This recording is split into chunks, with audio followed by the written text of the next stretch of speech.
بسم اللہ الرحمن الرحیم۔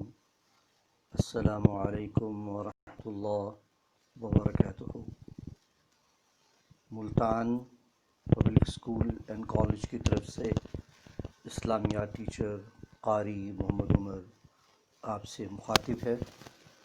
عزیز طلباء، آج ہم کلاس دہم کے چیپٹر طہارت اور جسمانی صفائی کا مطالعہ کریں گے، اور یہ چیپٹر آپ کے ٹیکسٹ بک کے پیج نمبر 67، 68 اور 69 پر موجود ہے۔ عزیز طلباء، طریقہ کار یہ ہوگا کہ فرسٹ آف آل چیپٹر کی ریڈنگ ہوگی، اور ریڈنگ کے ساتھ جو ہے مختصر وضاحت بھی کی جائے گی، اور اس کے ساتھ ساتھ جو وہاں سے شارٹ کوسچنس بن سکتے ہیں اس کی طرف بھی نشاندہی کی جائے گی۔ تو آئیے باقاعدہ اپنے چیپٹر کا آغاز کرتے ہیں۔ قلم اور بک اپنے ہاتھ میں رکھیے گا، اور ریڈنگ کے دوران جہاں جہاں امپورٹنٹس لائنز آئیں گی، جہاں جہاں شارٹ کوسچن بن سکتے ہیں، انہیں اپنے ساتھ ساتھ انڈر لائن کرنا ہے۔ بسم اللہ الرحمن الرحیم۔ اسلام ایک مکمل ضابطہ حیات اور دین فطرت ہے۔ ضابطہ حیات کا مطلب کوڈ آف لائف، کہ زندگی کے ہر مسئلے کا حل اس کے اندر موجود ہے، اور یہ خصوصیت صرف اسلام کی ہے۔ اسلام کے علاوہ کوئی اور مذہب یہ خاصیت نہیں رکھتا کہ زندگی اور اس کے بعد کے ہر مسائل کا حل اس کے اندر موجود ہو۔ دین فطرت ہے، فطرت کے قریب تر دین ہے۔ اللہ تعالیٰ نے اس دین میں تمام انسانوں اور خاص طور پر مسلمانوں کو تمام چھوٹی اور بڑی باتوں سے قرآن و حدیث کے ذریعے آگاہ کر دیا۔ یعنی پیدا ہونے سے لے کر موت تک جو انسان کی زندگی ہے، اس کے اندر جو جو مسائل درپیش ہوتے ہیں یا آتے ہیں، چاہے وہ مسئلہ چھوٹا ہے، بڑا ہے، چاہے اس کا تعلق انسان کی انفرادی زندگی سے ہے، انسان کی پرسنل لائف سے ہے، یا انسان کی سوشل لائف سے ہے، تمام کا حل قرآن اور حدیث کے اندر موجود ہے، رہنمائی موجود ہے۔ اور نبی کریم صلی اللہ علیہ وآلہ وسلم کو آخری نبی بنا کر اپنے دین کو عملی طور پر سمجھا دیا۔ یعنی قرآن پاک نے جو تعلیمات دیں، اللہ تعالیٰ نے جو اپنے احکامات دیے، اس کی عملی شکل، پریکٹیکل لائف جو ہے وہ حضور صلی اللہ علیہ وآلہ وسلم کی سیرت طیبہ میں موجود ہے۔ یا دوسرے لفظوں میں آپ یوں کہہ سکتے ہیں کہ قرآن تھیوری ہے، اور پریکٹیکل جو ہے وہ حضور صلی اللہ علیہ وآلہ وسلم کی سیرت طیبہ ہے۔ تاکہ ہر چیز واضح ہو جائے، چنانچہ طہارت اور پاکیزگی کے بنیادی اصول بتا کر صرف قرآن آیت اور ایک حدیث پر اکتفا کیا جاتا ہے۔ عام طور پہ طلباء جو اس میں غلطی کرتے ہیں کہ بعض اوقات شارٹ کوسچنز آتا ہے کہ طہارت کے بارے میں قرآن آیت لکھیں۔ قرآن آیت جو ہے وہ اللہ تعالیٰ کا فرمان ہے، اور حدیث حضور صلی اللہ علیہ وآلہ وسلم کا فرمان ہے۔ تو عام طور پہ طلباء دونوں کو مکس کر دیتے ہیں، جہاں قرآن آیت لکھنی ہوتی ہے وہاں پر حدیث لکھ دے، جہاں حدیث لکھنی ہوتی ہے وہاں قرآن آیت لکھ دی۔ دونوں میں فرق لازم ذہن میں رکھیے گا۔ چنانچہ ارشاد ربانی ہے، وَثِيَابَكَ فَطَهِّرْ وَالرُّجْزَ فَاهْجُرْ، کہ اپنے کپڑے پاک رکھیے اور ناپاکی سے دور رہیے۔ حضور صلی اللہ علیہ وآلہ وسلم کا فرمان کہ الطہور شطر الایمان، کہ طہارت اور پاکیزگی ایمان کا حصہ ہے۔ اور یہاں کا جو شارٹ کوسچن بن سکتا ہے کہ طہارت کے بارے میں کسی ایک قرآن آیت کا ترجمہ لکھیں یا حدیث لکھیں، یہ دونوں یہاں پر موجود ہیں۔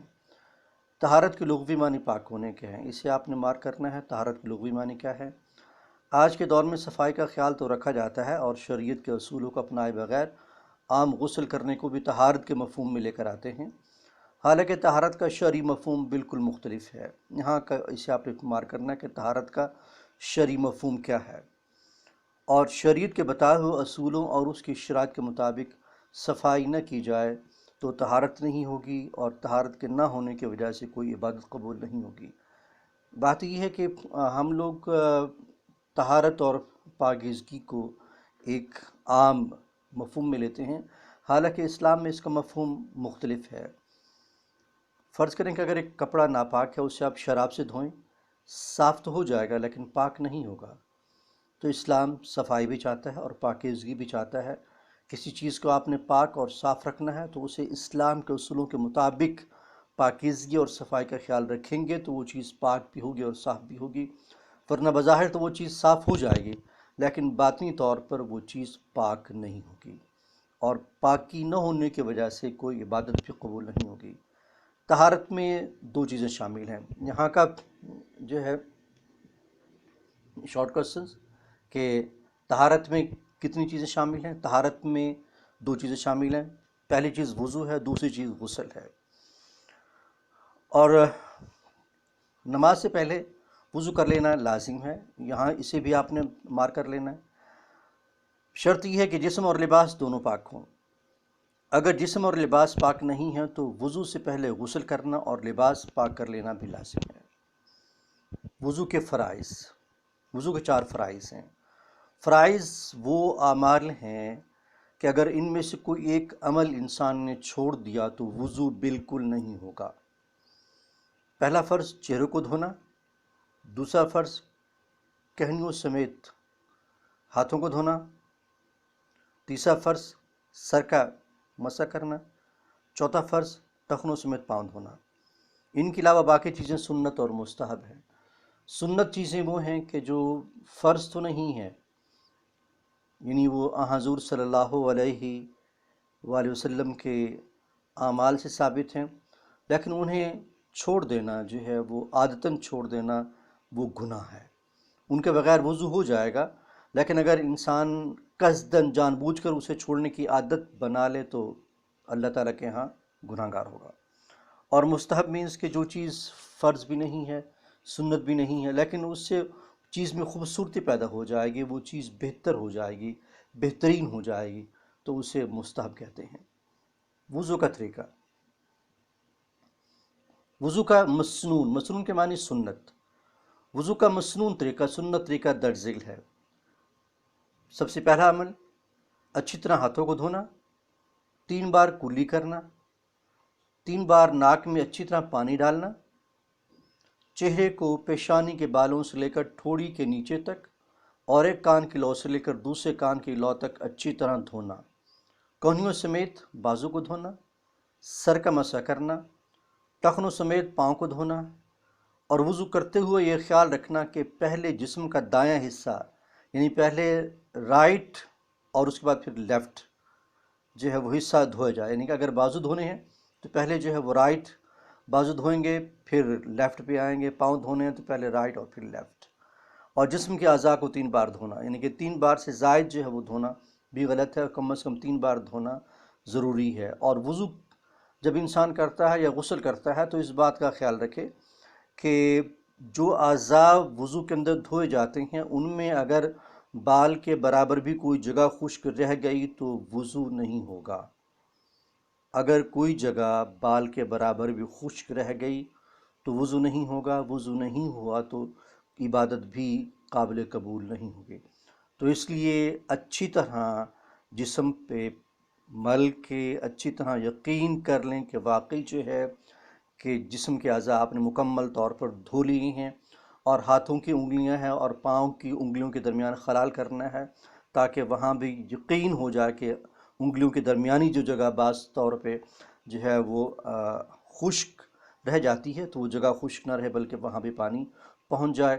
اور اگر انگوٹھی پہنی ہے یا کوئی اور چیز ہے ہاتھ میں تو اسے بھی آپ اچھی طرح ہلا لیں تاکہ انگوٹھی کے اندر جو جگہ جو ہے وہاں بھی پانی پہنچ جائے۔ اگر جگہ خشک رہ گئی تو وضو بھی نہیں ہوگا اور غسل بھی نہیں ہوگا۔ اس کے بعد نیکسٹ ٹاپک ہے ہمارا غسل کا۔ اردو زبان میں غسل کے معنی نہانے کے ہیں۔ یہاں کا شارٹ کوسچن بن سکتا ہے کہ اردو میں غسل کے معنی کیا ہیں؟ اس سے پہلے جو وضو کا طریقہ جو ہم نے پڑھا اس کا بھی شارٹ کوسچن بن سکتا ہے کہ وضو کا طریقہ کیا ہے۔ اگر جسم پاک نہ ہو تو وضو سے پہلے غسل کر لینا واجب ہے۔ یہاں کا بھی شارٹ کوشچن کہ اگر جسم پاک نہ ہو تو وضو سے پہلے کیا کرنا ضروری ہے، کہ مخصوص صورتوں میں جو ہے اگر جسم پاک نہیں ہے تو وضو سے پہلے غسل کرنا واجب ہے۔ اس کے علاوہ انسان کو صاف ستھرا رکھنے کے لیے بھی نہانے کی ترغیب دی گئی۔ اسلام نے جو ہے زور دیا کہ نہانا جو ہے کم از کم ہفتے میں ایک بار جمعے کے دن نہانا سنت ہے۔ چنانچہ حضور صلی اللہ علیہ وآلہ وسلم نے جمعے کے دن غسل کرنے کو ہر مسلمان کے لیے مسنون یعنی سنت قرار دیا۔ اس طرح عیدین، یہ جو لفظ عیدین ہے اس کے معنی دو عیدیں، عید الفطر اور عید الاضحیٰ۔ عیدین کے معنی دو عیدیں، یہ عربی زبان میں تثنیہ کا صیغہ ہے۔ دونوں عیدوں عید الفطر اور عید الاضحیٰ اور عمرہ اور حج کے لیے احرام باندھنے سے پہلے بھی نہانے کو اپنی سنت میں شامل کیا۔ یہاں کا شارٹ کوشچنس کہ کن صورتوں میں جو ہے غسل کرنا مسنون ہے، سنت ہے جمعے کے دن، عیدین اور عمرہ اور حج، اور ان تمام مواقع پر نہانا بہتر اور مسنون سنت ہے۔ اور کچھ صورتیں ایسی ہیں جو آپ اپنے اساتذہ سے پوچھ سکتے ہیں یا تعلیم الاسلام جیسی کتابوں میں بھی پڑھ سکتے ہیں جن میں غسل واجب ہے۔ اگر ان حالتوں میں غسل نہ کیا گیا تو انسان ناپاک رہے گا اور اس کی عبادت بھی قبول نہیں ہوگی۔ یہاں کا شارٹ کوشچنس بھی لاسٹ لائن میں کہ جن صورتوں میں غسل واجب ہے اگر غسل نہ کیا تو کیا حکم ہے، تو جواب اس کا واضح ہے کہ انسان ناپاک رہے گا اور عبادت بھی قبول نہیں ہوگی۔ غسل کا طریقہ، نہانے سے پہلے ضروری ہے کہ جسم کا جو حصہ گندا ہے اسے دھو لیا جائے۔ اس کے بعد اگر ہو سکے تو وضو کر لینا بہتر ہے، ورنہ 3 بار اس طرح کلی کرنا کہ پانی حلق تک جا پہنچے، اور پھر ناک میں 3 بار جہاں تک ممکن ہو پانی آگے لے کر جائے، یعنی کہ 3 بار جو ہے منہ بھر کے کلی کرنا، جسے غرغرارہ بھی کہتے ہیں، کہ حلق کے نیچے تک پانی جو ہے لے کے جانا، اور پھر ناک میں پانی کھینچ کے اوپر تک لے کے جانا، اور آخر میں پورے جسم پر 3 بار پانی بہایا جائے اور جسم کو اچھی طرح مل کر صاف کر لیا جائے۔ یعنی کہ غسل کے 3 فرض ہیں جو یہاں بیان ہوئے ہیں۔ سب سے پہلا فرض تو یہ کہ غرغرارہ کرنا، اچھی طرح کلی کرنا کہ حلق کے نیچے تک پانی جا پہنچے۔ دوسرا فرض یہ ہے کہ ناک میں پانی جہاں تک ممکن ہو آگے لے کر جائے، اور تیسرا فرض یہ ہے کہ پورے جسم پر پانی بہایا جائے۔ 1 بار پانی بہانا فرض ہے، 3 بار پانی بہانا سنت ہے۔ اور اس کے بعد جو ہے کہ غسل کرنے کے اصول کیا ہے، آگے جو پیسج ہم پڑھیں گے تو اس کا شارٹ کوسچنز بن سکتے ہیں کہ غسل کے اصول کیا ہیں۔ بہرحال مرد اور عورت کے لیے ضروری ہے کہ اس طرح نہائے کہ جسم کا کوئی حصہ اور کوئی بال خشک نہ رہے، یعنی کہ نہانا ہے یا وضو کرنا ہے تو جو حصے وضو میں دھو جاتے ہیں کوئی حصہ خشک نہ رہے۔ پانی اعتدال، یعنی اعتدال مینز درمیانے انداز سے، نہ کم نہ زیادہ۔ پانی اعتدال سے استعمال کیا جائے، خام خواہ پانی ضائع نہ کیا جائے۔ غسل خانے میں نہایا جائے، اگر غسل خانہ میسر نہیں ہے تو کپڑا پہن کر مرد کے لیے نہانے کی اجازت ہے، البتہ عورت کے لیے ضروری ہے کہ پردے میں نہائے، اور غسل کرتے وقت گنگنانے اور باتیں کرنے سے بھی منع کیا گیا۔ یہاں کا شارٹ کوسچن بن سکتا ہے کہ غسل کے دوران جو ہے کن کاموں سے روکا گیا، تو گنگنانا اور باتیں کرنا غسل کے دوران اس سے منع کیا گیا۔ آگے جو پیسج ہم پڑھیں گے اس کے اندر طہارت اور جسمانی صفائی کے چند فائدے بیان کیے گئے ہیں۔ شریعت نے جو طریقے مقرر کیے ہیں ان کا مقصد انسان کو نقصان یا تکلیف پہنچانا نہیں ہے، بلکہ یہ تو اس کے فائدے کی باتیں ہیں۔ یعنی شریعت نے جس انداز سے طہارت اور پاکیزگی اختیار کرنے کا حکم دیا کہ وضو اس طرح کرنا ہے، غسل اس طرح کرنا ہے، اپنا جسم اپنا لباس اس طرح پاک رکھنا ہے، تو اس کا مقصد انسان کو تکلیف پہنچانا نہیں ہے، بلکہ اس میں تو اس کے فائدے کی باتیں ہیں۔ اور دوسری بات یہ ہے کہ جو انسان پاک اور صاف رہتا ہے تو اللہ تعالیٰ کے فرشتے اس کی حفاظت کرتے ہیں، اور جو شخص ناپاک رہتا ہے اور بے وضو رہتا ہے اور اس کے بعد لباس اس کا گندا ہے، نماز کی پابندی نہیں کرتا، دین کے احکامات کے قریب نہیں جاتا، تو ایسے شخص سے اللہ تعالیٰ کے رحمت کے فرشتے دور ہو جاتے ہیں۔ اور ظاہر ہے کہ جب رحمت کے فرشتے دور ہو گئے تو جنات اور شیاطین کے حملے کے امکانات بڑھ جاتے ہیں، شیاطین کے آنے کا راستہ ہموار ہو جاتا ہے، یعنی جب فرشتے نہیں ہوں گے تو شیطان کو دعوت دی جائے گی کہ آپ آ جائیں۔ تو اس لیے اگر انسان پاک اور صاف رہتا ہے اور کوشش کرتا ہے کہ ہمیشہ باوضو رہے، لباس، جگہ، ہر چیز پاک اور صاف ہو، تو اللہ تعالیٰ کے فرشتے اس شخص کی حفاظت کرتے ہیں۔ ہر نماز سے پہلے وضو کرنے سے ذہنی اور جسمانی سکون ملتا ہے۔ وضو کرنے سے ذہنی بھی سکون اور جسمانی بھی سکون۔ اور دوسری بات یہ ہے کہ اللہ کا فرمان کہ وَجَعَلْنَا مِنَ الْمَاءِ كُلَّ شَيْءٍ حَيٍّ، ہم نے ہر چیز کو پانی سے زندگی بخشی، ہر چیز کو پانی سے زندگی بخشی۔ اب ظاہر ہے کہ انسان جب غسل کرتا ہے، نہاتا ہے، وضو کرتا ہے، تو پانی جسم کے اوپر اس نے استعمال کیا، تو پانی استعمال کرنے سے اس کی جسم کو، اس کی روح کو نئی زندگی ملتی ہے۔ انسان صاف ستھرا رہتا ہے، اس کی تھکاوٹ دور ہو جاتی ہے، نہانے سے پورا جسم بھی صاف ہو جاتا ہے، اور اسی طرح صفائی کے باعث انسان کافی حد تک بیماریوں سے محفوظ رہتا ہے۔ یعنی پاک اور صاف رہیں گے تو اللہ تعالیٰ بھی پاک اور صاف لوگوں کو پسند کرتا ہے۔ وضو کرنے اور نہانے سے ظاہری صفائی بھی حاصل ہوتی ہے اور روحانی بھی۔ انسان ظاہراً بھی پاک اور صاف رہتا ہے اور باطنی طور پر بھی پاکیزہ اور صاف رہتا ہے۔ عبادت اور کام کرنے میں لطف آتا ہے، اس طرح عبادت بھی قبول ہوتی ہے اور کام کرنے کی صلاحیت بھی بڑھ جاتی ہے۔ جب انسان نے وضو کر لیا، غسل کر لیا، فریش ہو گیا، تو اس کا فائدہ یہ ہوگا کہ انسان کے اندر کی طاقت، روحانی طاقت بڑھ جائے گی، جسمانی قوت بھی بڑھے گی، روحانی قوت بھی بڑھے گی، اور اسی طرح جو ہے کام کرنے کی صلاحیت بھی بڑھ جائے گی۔ لانگ کویسچنس ہیں یہ چیپٹر جو ابھی آپ نے سنا ہے، پڑھا ہے، تو اسی کے اندر سے آپ نے ان کے آنسرز دیکھنے ہیں۔ پہلا کویسچن یہ ہے کہ قرآن و حدیث کی روشنی میں طہارت پر ایک مختصر نوٹ۔ سیکنڈ کویسچن، وضو کا طریقہ بیان کیجیے، وہ آپ نے پڑھ لیا ہے۔ غسل کرنے کا مسنون طریقہ یہ بھی یہاں پر موجود ہے، اور طہارت کے بارے میں ایک آیت اور ایک حدیث یہ بھی پہلے صفحے پہ پیج 67 پہ موجود ہے۔ طہارت کے فائدے کیا ہیں یہ ابھی ہم نے پڑھے ہیں، اور اس کے بعد آ جائیں اس کے شارٹ کویسچنس پہ۔ سب سے پہلا کویسچن یہ ہے کہ اسلام کیا ہے؟